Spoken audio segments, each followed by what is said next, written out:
대한민국의 정의로운 의인을 찾습니다. 명예전당 백인의 의인전. 저는 진행을 맡은 이승국이고요. 오늘도 표창원 소장님 그리고 박미연 실장님 함께합니다. 반갑습니다. 네, 안녕하세요. 저희가 어느새 2회를 맞이했고요.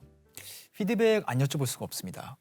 소장님 같은 경우는 한림대 특임 교수로 지금 강의도 하시잖아요. 네, 학생분들이 1회 나가고서 좀 교수님 만날 시간이 있었는지 궁금하네요. 아직 지난 방송 나가고 나서 네. 제가 학생들 강의에서 만날 기회가 없었어요. 아직 그래서 없었군요. 학생들 반응이 어떤지 아직은 잘 모릅니다. 직접 만나시게 되면 제자분들이 뭐라고 피드백 주실지 전 굉장히 궁금하고요. 저는 개인적으로 좀 바람이 있습니다. 뭐죠? 소장님이 이렇게 또 강의도 하시면서 너희도 의인이 되어야 한다. 너희도 좋은 일 했으면 좋겠다.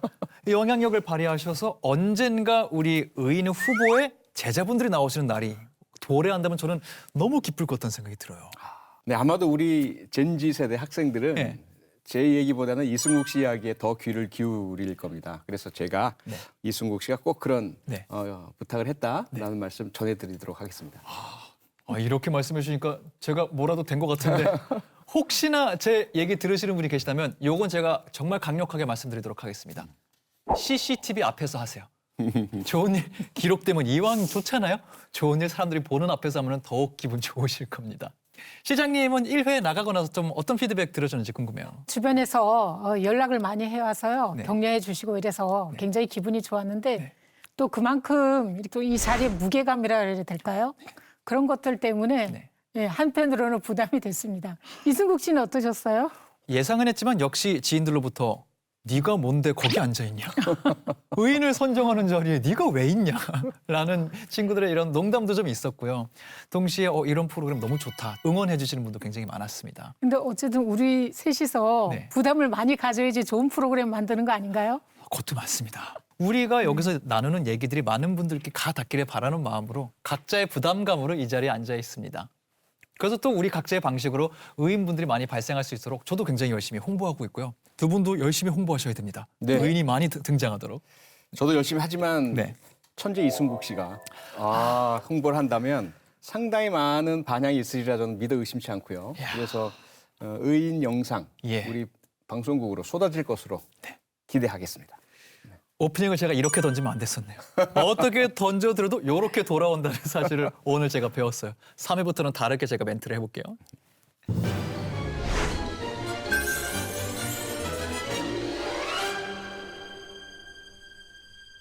사실 오늘은 우리 모두가 잊을 수 없는 날짜에 방송이 지금 진행되고 있습니다. 4월 16일 방송이 진행되고 있고요. 네. 4월 16일 같은 경우에는 국가 안전의 날로 특별히 지정이 돼 있는 날짜이기도 해요. 여기는 이유가 있죠. 네, 이유가 있습니다. 2014년 4월 16일 인천에서 제주로 가던 그 커다란 페리 선박이 진도 앞바다를 지나다가 침몰했던 사건이 발생했었죠. 바로 세월호. 오늘이 바로 그 세월호 11주기가 되는 날입니다. 맞습니다. 그날 전 국민들이 정말 방송을 통해서 정말 실시간으로 그 영상 침몰되는 과정을 지켜봤잖아요. 한 명도 구하지 못한 것에 대한 그 슬픔 이런 것들이 한꺼번에 또 올라왔던 날이고 국민이라면 시민들이라면 이 날을 잊을 수가 없을 것 같습니다. 맞습니다. 그래서 오늘 명예에 전당하는 세월호 참사 11주기를 맞아서 세월호 침몰 사건을 돌아보던 시간 갖도록 하겠습니다. 아울러 그 당시 구조 작업을 벌이셨던 수많은 의인분들을 조명하는 시간도 갖도록 하겠습니다. 이를 위해서 시계를 돌려 11년 전으로 가보도록 하겠습니다. 2014년 4월 16일 전남 진도 앞바다입니다.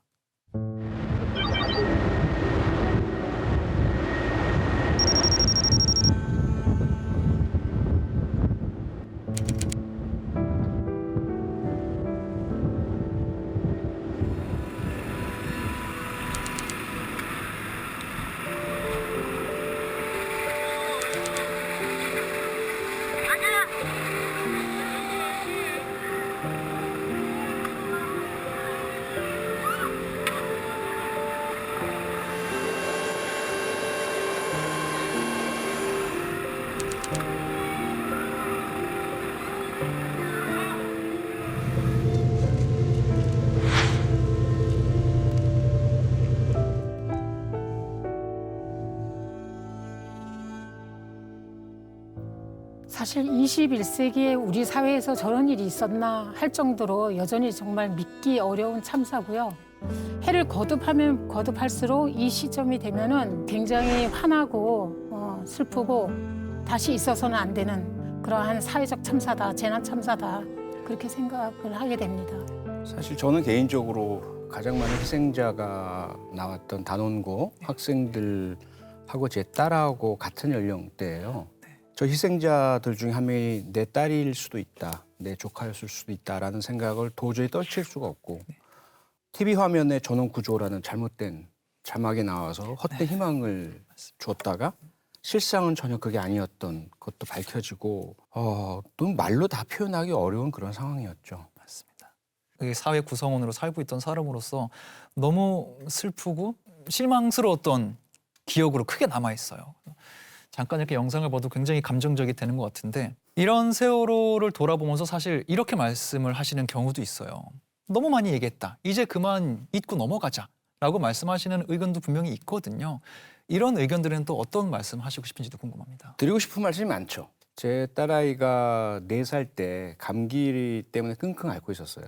그때 제가 저도 모르게 습관적으로 괜찮아라고 했더니 얘가 눈을 번쩍 뜨면서 아빠도 나처럼 아파봐 이러는 거예요. 그 괜찮다라는 말 자체가 가슴에 꽂히는 거죠.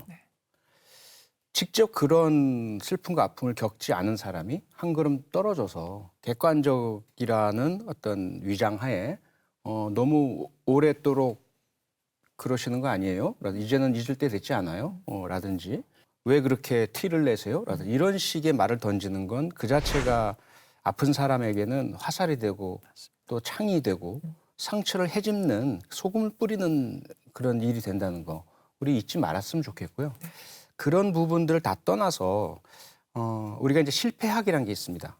우리가 세월호를 계속 들여다보고 이야기를 해야 하는 이유는 더 안전해지기 위해서죠.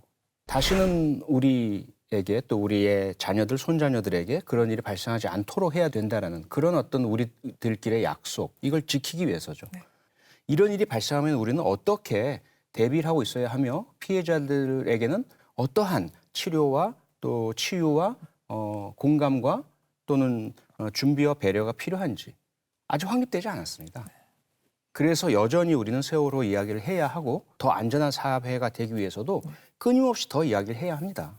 그동안 이제 모두 한 9차례 정도의 그 수사도 있었고 조사도 있었습니다. 그리고 재난 참사로는 처음으로 독립적인 기구가 만들어져서 이제 운영이 됐고요. 그렇지만 세월호 참사 특별조사위원회가 운영되는 과정에서 조기 해산된 사례도 있고 이렇게 명확하게 매듭지지 못함으로 인해서 여전히 우리 국민들에게는 의혹으로 남아 있고요.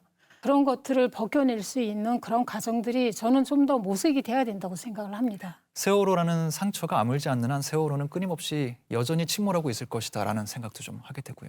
동시에 우리가 또 잊지 말아야 될 것은 의인분들이 계세요. 수많은 사람을 한 명이라도 구조하려고 노력하신 분들이 많으셨거든요.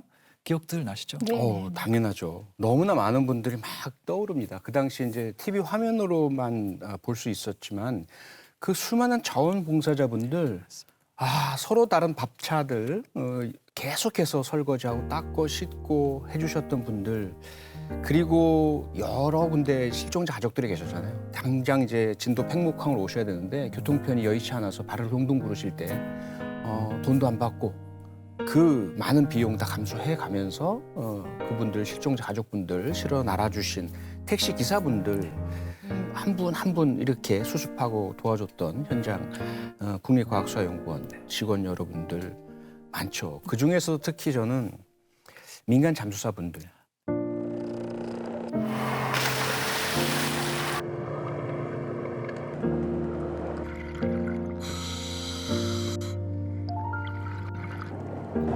고생 정말 많이 하셨어요. 네, 그냥 오셨거든요. 네. 누가 오라고 한 것도 아니고요. 그냥 다 오셨어요. 오셔서 내가 가지고 있는 이 잠수 기술로 한 생명이라도 살리자 혹은 한 시신이라도 수습하자 해서 계속해서 잠수를 하셨고 그분들이 25분이거든요. 그런데 초기에는 혹시라도 또 살릴 수 있는 분이 있지 않을까라는 그 생각 때문에 원칙 수칙 다 어기고 하루에 12시간 이상 잠수하신 분들도 꽤 많으세요.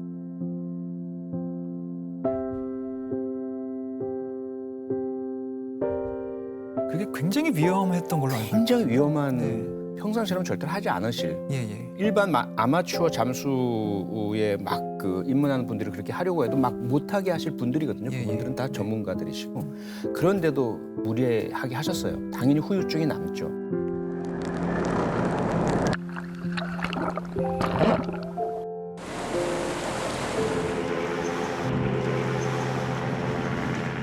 우리가 흔히 잠수병이라고 하지 않습니까? 네네. 그분들 중에 특히 이 25분 중에 8분은 뼈 조직이 죽어 나가는 그 골괴사라고 하거든요. 이 골괴사라는 상당히 심각한 질병에 걸리시기도 하셨어요. 근데 그분들에게 국가가 제대로 된 치료비 지원하고 치료 지원을 해주셨다는 이야기를 저는 들은 적이 없습니다.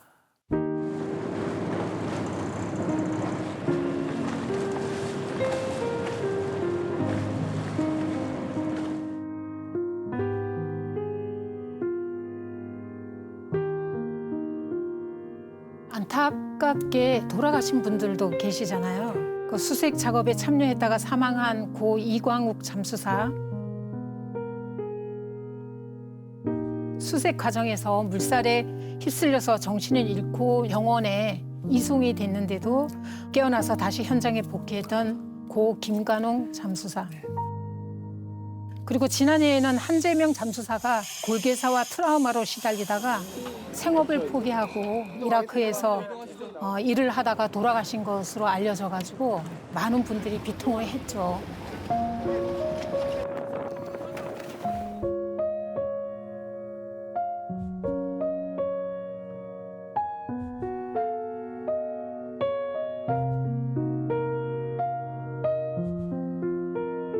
세월호 참사라고 하면은 단원고 희생 학생들을 포함한 295명의 사망자와 9명의 실종자가 있었던 사건이다라고만 생각하는 경향이 있는데 우리가 미처 돌보지 못한 상상 이상의 희생자와 피해자가 더 많았던 사건이기도 했죠.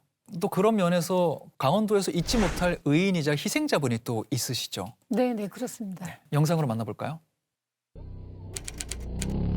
광주광역시의 신도심 한복판.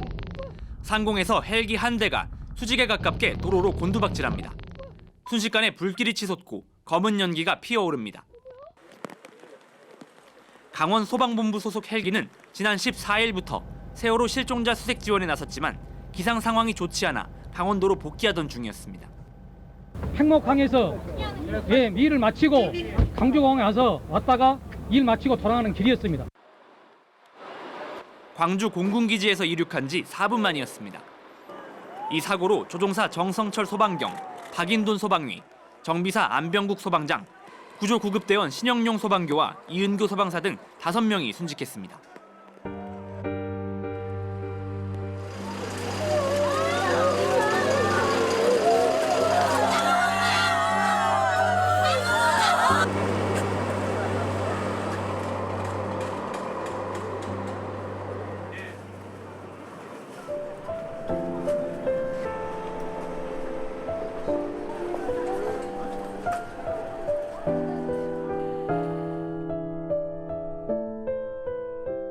성철이여, 인돈이여, 영롱이여, 병구가, 은교야, 새로운 세상에서 편히 영면하십시오.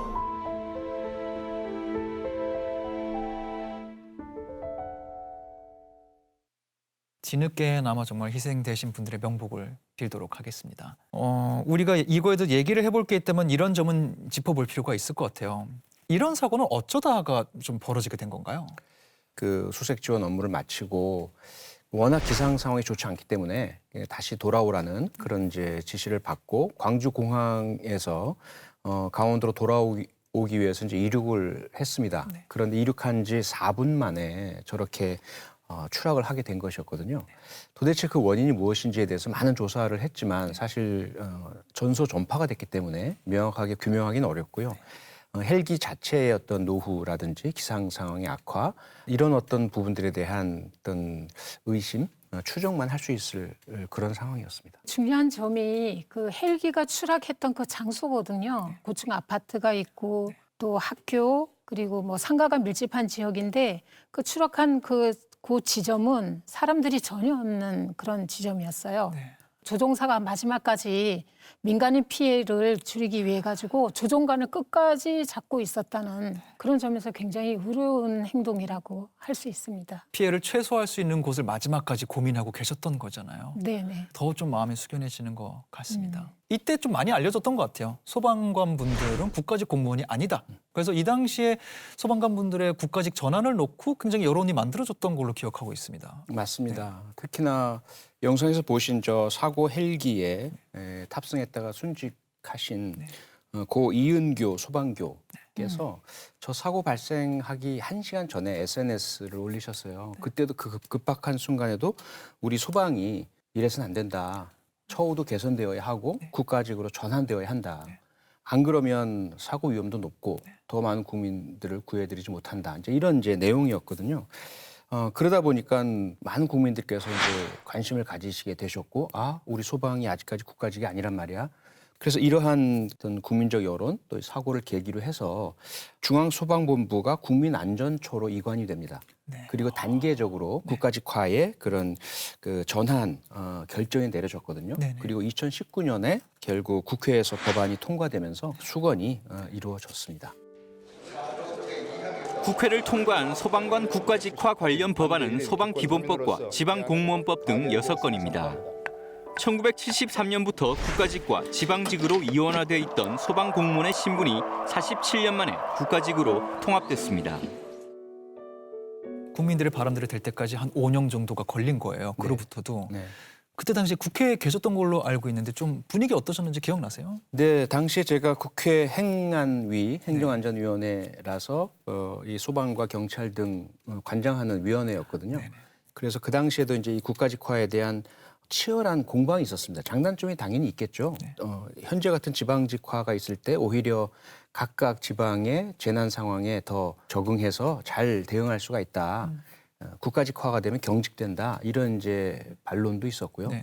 하지만 지방직화가 되어 있는 그 상황에서는 일단 처우 자체가 국가직 공무원에 비해서 많이 열악하고요. 장비도 각 지방의 재정 자립도에 따라서 천차만별 차이가 나고 그리고 이 화재나 재난 상황이란 게 한 지방 내에서만 사실 대응하기 어려운 게 많지 않습니까? 즉시 출동을 해야 될 텐데 그렇죠. 지방직화가 되어 있을 때는 다른 지역에 가기 위해서는 여러 단계에 걸쳐서 결제를 받아야 하고 그다음에 이후에 비용은 누가 정산하냐 이런 문제들이 있었어요. 네. 그러다 보니까 쉽지 않고 스스로 희생을 하셨어야 됐고 그리고 각종 법규의 재개정 이런 부분도 지방직화가 되었을 때는 할 동력과 힘이 약화되어 있거든요. 네. 그래서 이런 부분들이 이 세월호 사건 때 그 강원소방청 소속의 그 헬기 사고도 발생하고 그래서 행안위에서도 그동안의 분위기와는 다르게 여야 없이 모두 한 마음으로 국가직화는 반드시 이루어져야 된다라고 해서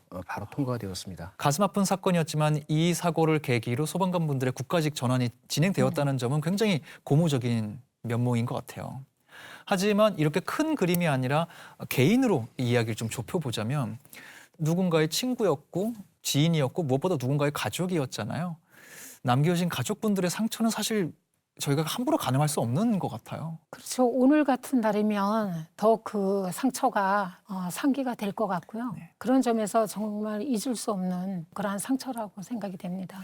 시간이 어느덧 좀 흘렀습니다. 희생자 유가족분들 어떻게 지내고 계신지 혹시 저희가 좀 아는 사례들이 있을까요? 그렇지 않아도 우리 제작진이 그 유가족 분을 오늘 이 자리로 모시려고 알아봤는데 다들 이제 과거의 상처를 꺼내서 이렇게 얘기를 해야 되니까 거기에 대한 심적 부담이 있으셨는지 완곡하게 거절을 하셨다고 합니다. 저희가 헤아릴 수 없는 마음이고 상처일 것이고 저희로서는 너무나도 이해가 되는 부분인 것 같고요. 오히려 공감이 가면 가는 부분인 것 같고요.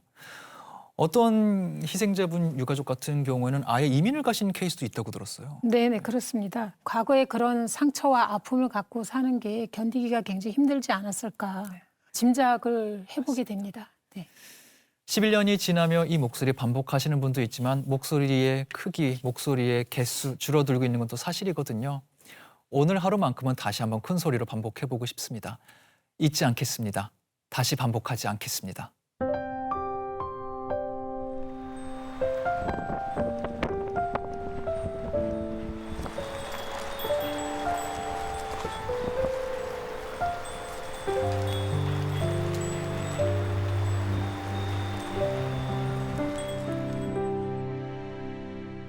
명예의 전당, 오늘은 세월호 참사 11주기를 맞아서 세월호 침몰 사건을 되돌아보고 있습니다. 아울러 그 당시에 구조 작업에 참여하셨던 의인분 한 분을 저희가 어렵게 스튜디오에 모셨습니다. 의인분 바로 만나보도록 하겠습니다.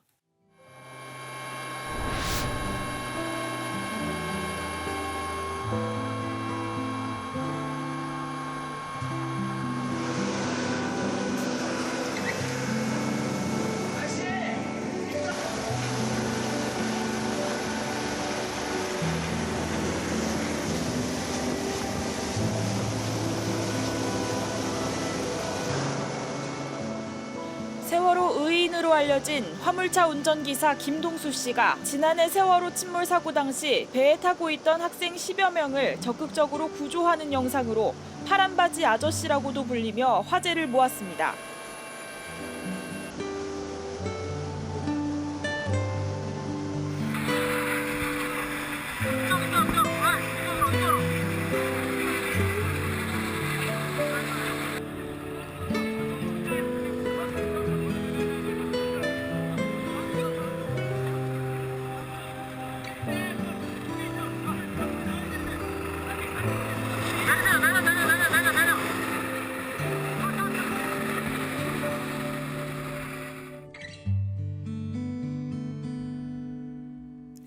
세월호의 파란 바지의 의인으로 알려지신 김동수 씨 스튜디오에 함께하셨습니다. 안녕하세요. 안녕하십니까.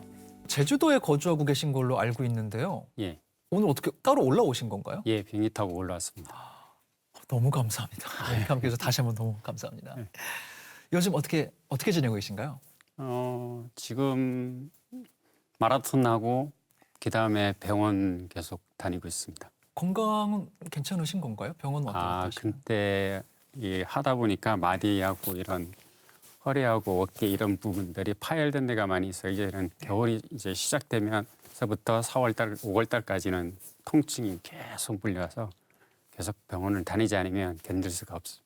그건 앞으로도 좀 계속 관리를 그렇게 해야만 하는 예, 거. 정신과 약도 평생을 이제는 먹어야 되는 거라서 네. 안 먹으면 잠을 한 점도 못 자고 뭐 오전 내에는 약에 취해서 아무것도 할 수도 없고 그냥 오후에 약간 정신이 깨면 그때야 제대로 된 생활을 하고 있습니다. 그러시기 때문에 더더욱 사실 오시기 쉽지 않으셨을 텐데 용기 내주셔서 정말 다시 한번 진심으로 감사드리고요. 감사합니다. 신라가 될 줄 알면서도 여쭤보도록 좀 하겠습니다.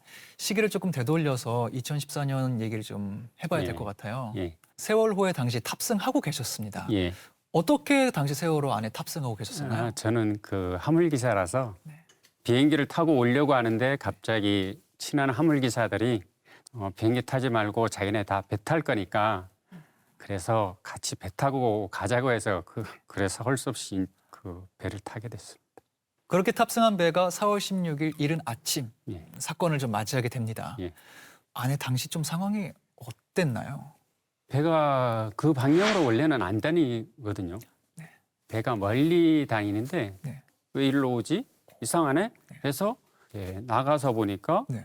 배가 갑자기 콱 하면서 쓰러져서 그 홀라인에는 난리가 난 거예요. 근데 가서 보니까 자판기는 이 하늘에 매달려 있고 뭐 나이 드신 분들 서 있고 뒤는 젊은 분들 있고 학생들 있으니까 뭐 아무 생각도 없이 그냥 정신없이 구조 활동하게 된 거죠.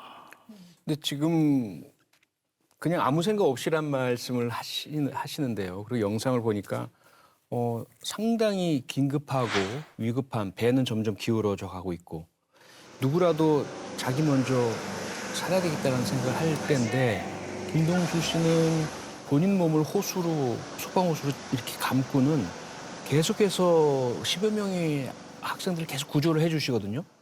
이 보통 사람이 할 수 있는 일은 절대로 아닌데 뭔가 특별한 이유가 있으시거나 어떤 용기가 어떻게 그렇게 나오시게 된 거죠? 그냥 그전에도 사람 구한다는 그런 뭐 어렵다고는 생각 안 했어요. 수영도 뭐 자신 있고 또 운동을 워낙 좋아해서 그러기도 하지만 나이가 똑같아요. 우리 작은 딸하고 그래서 우리 작은 딸 생각도 나긴 났어요. 우리 작은 딸을 나가 구하지 않으면 다른 사람이 우리 작은 딸을 구해줄까? 그런 생각도 나기도 해서 그래서 일반인 학생 거기는 더 정신없이 구조를 하게 된 거예요. 뭐 거기서 몇 명 구한 거는 생각도 안 해요. 근데 혹시 구조하는 순간에 뭐 어떤 더 이렇게 기억에 남는 그런 장면들이 있습니까? 많이 그죠? 있죠. 아, 처음에 갔을 때 나이 드신 환갑 기념으로 제주도 여행 오시는 분들이 그분들이 쭉 서 있는데 자기네는 나중에 나가도 좋으니까 먼저 건강식에서 하다 보니까 이제 그분들의 기억이 제가 제일 미안한 것이 그 나이 환갑 드신 분들이 자기네도 나올 수 있었거든요. 저는 그런 것도 제일 미안하고 저희 그날 생존자가 그냥 수장되는 걸 보고 나왔잖아요. 참사가 저는 오로지 시간의 모든 기억을 계속 하거든요. 울분을 토해야 돼요. 안 하면 죽을 것 같아요. 솔직히. 지금도 마찬가지지만 이 식구들이 얼마나 고통을 받았겠어요. 큰딸은 거의 8년간을 저 병간호를 했거든요. 그러다 보니까 암도 걸렸죠. 작은 딸도 마찬가지지만 아내도 마찬가지. 이 식구들의 그 고통은 그 겪지 않은 사람은 어떻게 상상이나 하겠습니까? 그 고통들 그 중에 하나가 아마 그 자해였던 것 같은데요. 여러 차례 자해하신 걸 알고 있는데 2018년에는 청와대 앞에서 자해를 하신 적이 있으시잖아요. 혹시 그때 특별히 청와대 앞에 가서 자해를 하신 이유가 있으셨나요? 자해를 엄청 많이 했어요. 왜냐하면 1년간을 방치시켜 놨기 때문에 우리가 치료를 자체로 전혀 못 받았어요. 단원고 학생들은 사고 나자마자 그 경기도 수련원 이런 데 다니면서 치료를 해줬는데 생존자들은 치료 자체를 전혀 못 받았어요. 저희도 치료는 받아야 될 거 아니에요. 지금 너무 힘들고 나가 제발 범죄를 저질렀길래 왜 이런 고통을 받아야 되냐 하고 아내한테 엄청 고통을 줬어요. 집에서 먼저 자해를 했고 큰딸 앞에 그 큰딸이 그것 때문에 계속 고통 안에 살았죠.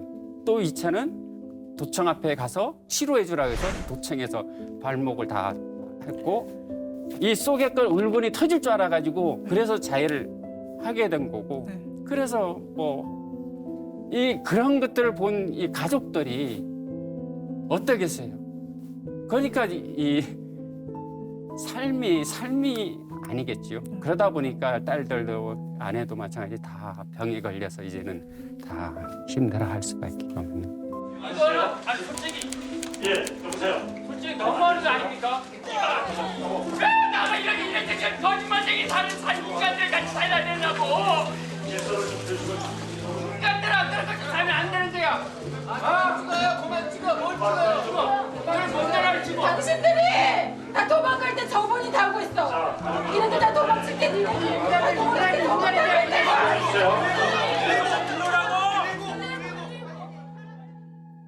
두 딸 앞에 솔직히 많은 짐을 지었죠.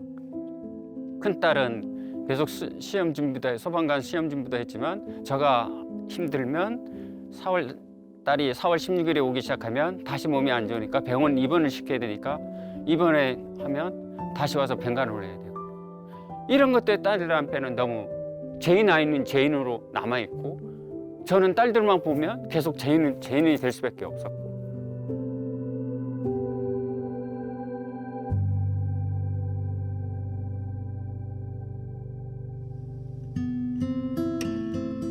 이번에 암이 두 딸이 암이라는 선고를 딱 받을 때는 진짜 제가 뭔 죄를 졌길래 이런 고통까지 짊어져야 되며 왜 저 하나라도 좋고 하지 왜 두 딸이 다 같이 저렇게 그러면서 그런데 딸들한테 고맙다고 미안하다고 아직도 못 해봤어요.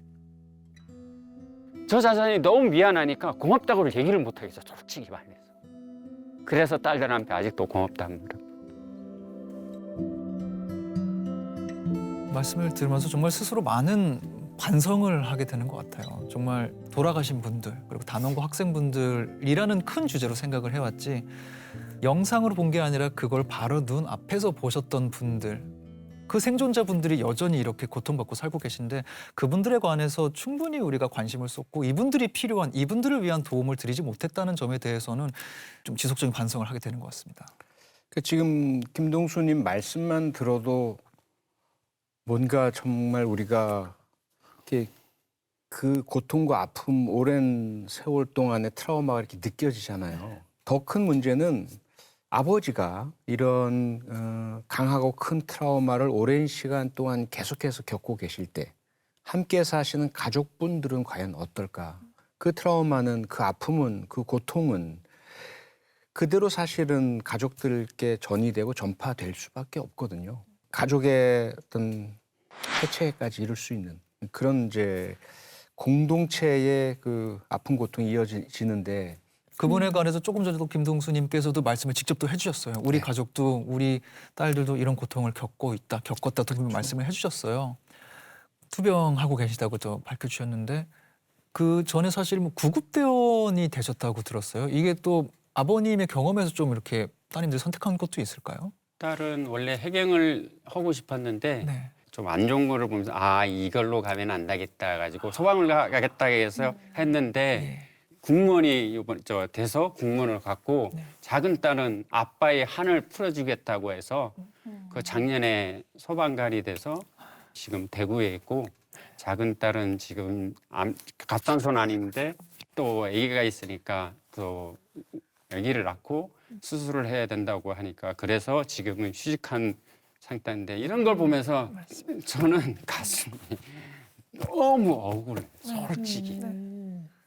정말 저희가 어떻게 헤아릴 수 없는 많은 아픔을 하루하루 견뎌내고 계시는 것 같아요. 두 따님분들도 정말 쾌유 빠르게 맞이하시길 응원하도록 하겠습니다. 감사합니다. 앞서도 마라톤 하신다는 말씀을 주셨지 않습니까? 어떻게 하시게 되셨어요? 원래 하창 실험하고 실업팀에서 조금 했었어요. 했다가 아이들 코치 생활을 하다가 네. 하모를 남들은 뭐 조금씩 뭐 이렇게 하는데 저는 어떤 때는 1,500km를 타요. 왕복을 1,500km를 타요. 그러니까 목판에 떨어졌는데 다리가 힘이 하나도 없는 거예요. 이렇게 하면 안 되겠다 해서 그때부터 운동을 시작해서 이 또 3월이나 4월 되면 그 학생들이 수학여행 학생들이면 저도 모르게 눈물이 흘러지거든요. 그럼 뛰면서 그 아이들 보면 그 고통이 막 밀려와요. 자, 에라미 화이팅! 에라미 화이팅! 화이팅!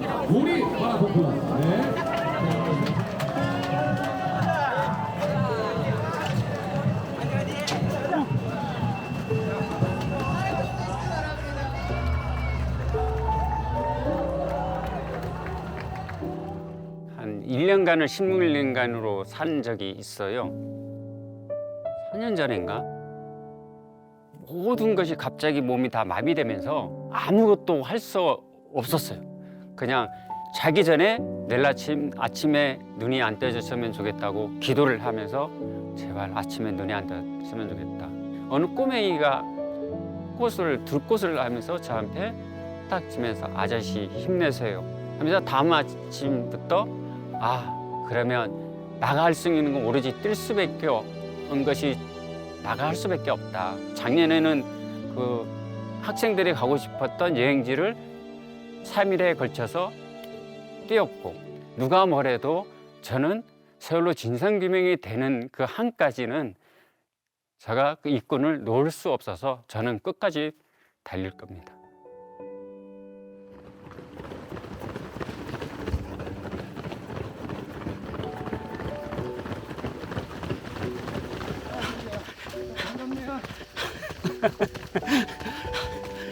오늘 우리가 들은 얘기는 김동수님의 현실과 상처에 관한 이야기이기도 하지만 동시에 아직까지도 수많은 고통과 상처, 그리고 일반적으로 표현되는 트라우마가 아닌 고통받고 있는 172명 세월호 생존자분들의 이야기이기도 합니다.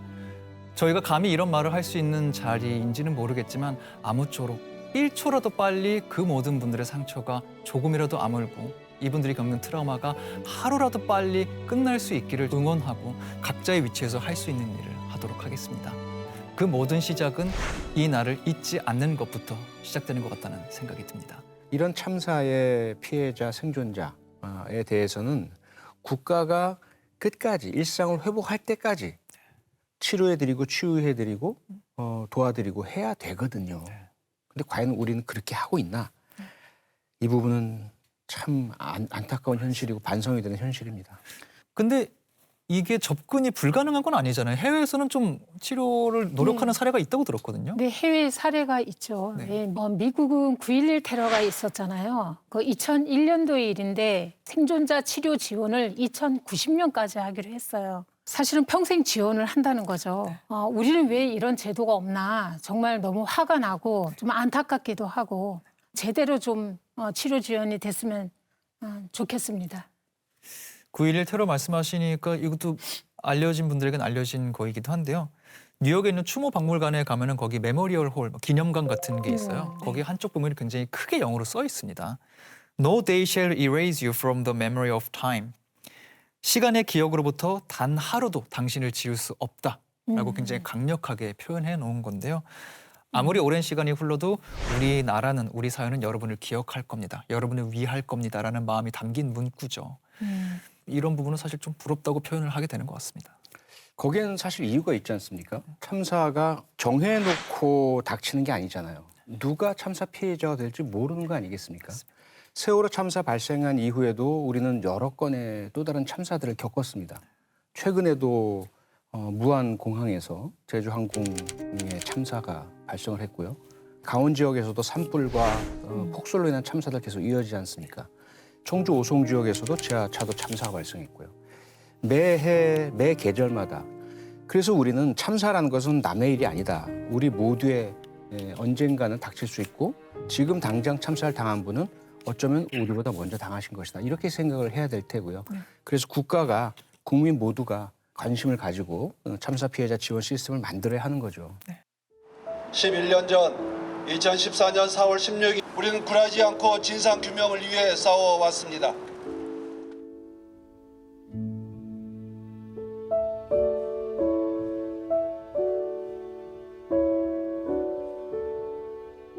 두 분 오늘 좀 어떤 생각하셨는지 궁금합니다. 그 현장에서 있었던 이런 이야기들을 정말 마라톤을 옆에서 같이 뛰고 있는 그런 심정으로 늘 응원을 하겠습니다. 그리고 지방자치단체든 정부든 이 김동수님의 기억 하나하나를 진짜 토시도 빼지 않고 그 구술 기록을 전부 해서 재난 참사를 잊지 않고 또다시 반복되지 않는 그러한 귀한 자료가 될 수 있기 때문에 그런 장이 꼭 반드시 마련이 돼서 귀중하게 쓰이기를 간절히 기도하겠습니다. 네, 감사합니다. 우선 저는 이제 김동수님께 꼭 드리고 싶은 말씀이 있어요. 국가가 먼저 당연히 할 일을 해야 한다는 전제가 있죠. 지금 겪고 계시는 그 트라우마, 끊임없는 치료의 길, 고통의 상황들, 순간들, 게다가 두 자녀분마저 그 영광스러운 구급대원까지 되셨지만 다시 이제 항암 치료를 받으셔야 하는 이 모진 현실, 그 부분을 타개해 드릴 수 있는 국가의 지원이 반드시 있어야 한다는 전제로, 국민들의 관심이 있어야 한다는 전제로 김동수님 같은 의인이 힘들고 고통스럽게 사시면 안 된다고 저는 생각을 합니다. 극복을 하셔서 자랑스럽게 나처럼 이렇게 의롭게 살아라고 해주시는 그런 우뚝 선 모습을 꼭 보고 싶고요. 그래서 국가의 지원과 국민의 관심과 함께 우리 김동수님의 행복한 모습 꼭 볼 수 있었으면 좋겠습니다. 힘내십시오. 네, 감사합니다.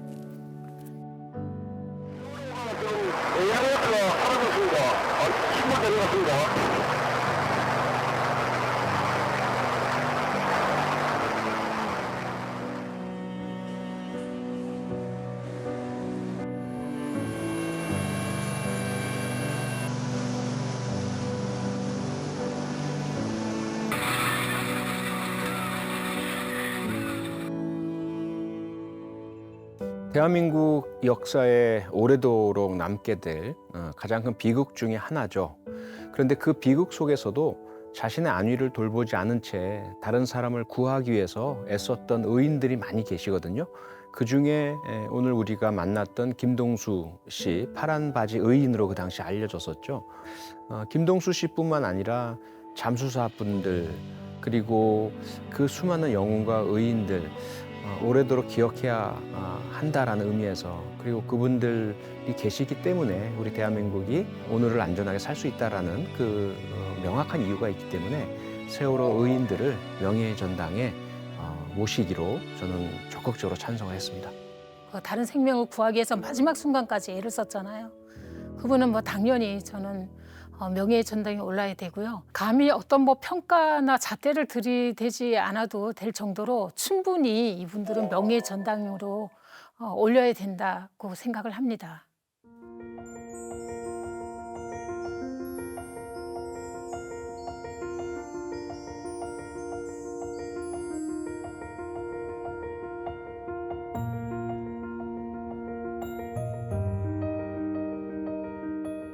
모두가 기쁘고 즐거운 것만 보고 그 이야기만 하고 싶죠, 사실은. 하지만 우리가 사는 세상은 천국이 아니다 보니까 아픈 이야기, 피하고 싶은 현실, 불편한 진실 있을 수밖에 없습니다. 이걸 외면하고 눈앞의 기쁨만 찾으려 한다면, 눈앞의 배부름만 찾으려 한다면 인간이겠습니까? 그래서 우리가 이 세월호 참사 꼭 이렇게 11주기, 12주기 매해 이날만 기억할 게 아니고 항상 떠올리고 생각하고 진실이 다 규명되고 희생하신 의인분들께서 이 고통받고 계시다는 사실도 우리가 불편하지만 반드시 알고 받아들여야 하고요.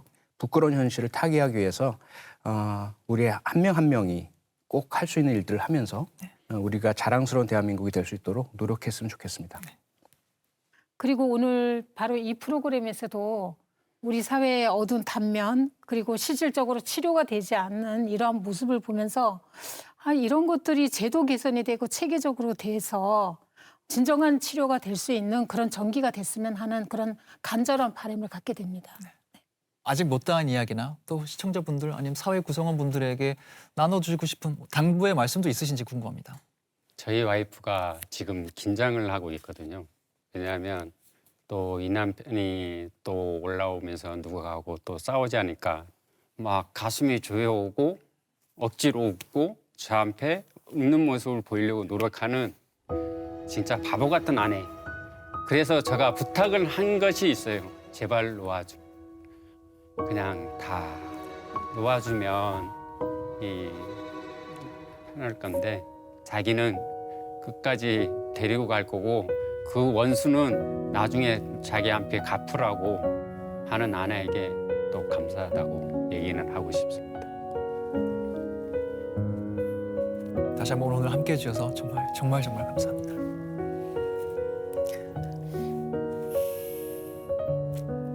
정말 많은 생각, 많은 감정을 일으키는 하루였던 것 같습니다. 감히 그런 자격이 없다는 걸 알면서도 다시 한번 수많은 상처를 안고 살아가시는 희생자 유가족분들, 그리고 많은 트라우마, 깊은 트라우마, 아픔을 안고 살아가시는 생존자 여러분들, 트라우마로부터 하루빨리 멀어지실 수 있기를 온 마음 다해 응원하도록 하겠습니다.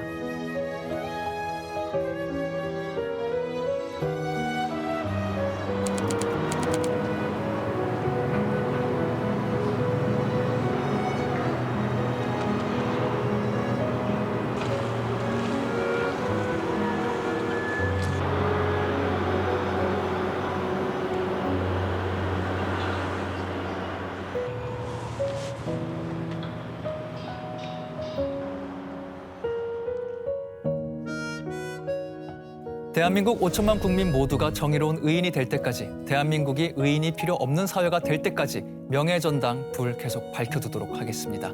오늘 함께해 주셔서 감사합니다.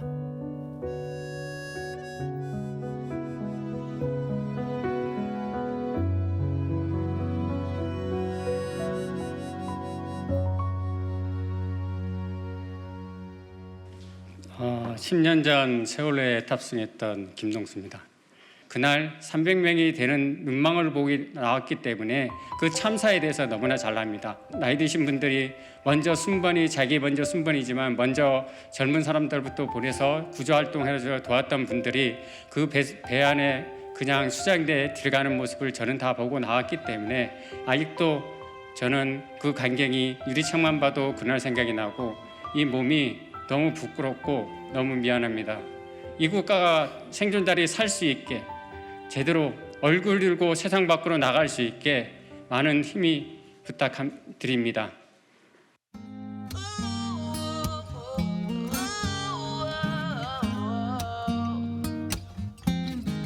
Across the ocean, across the sea, starting to forget the way 그러니까 예나가 지금 입구에 가 있는 거예요? 입구에서 자기 9시까지. 이거 7발 9에 우리 쓰러지면 예나는 아무것도 안 해주는 거야? 다른 대원의 도움을 받아야 된다? 그래도 딸이 오겠지. 그 딸을 케어를 위해서 아빠는 끝까지 다닌다. 예람이의 케어를 위해서? 네, 오늘 완주 목표입니까? 네. 알겠습니다. 자, 완주 목표 화이팅! Everything's gonna be alright. Be alright. sorrow in the fights. Don't you 정의로운 의인을 찾습니다. 여러분이 알고 계신 의인을 세상에 소개해 주세요. 명예의 전당은 여러분의 제보를 기다립니다. all alone in my room, waiting for your phone call to come.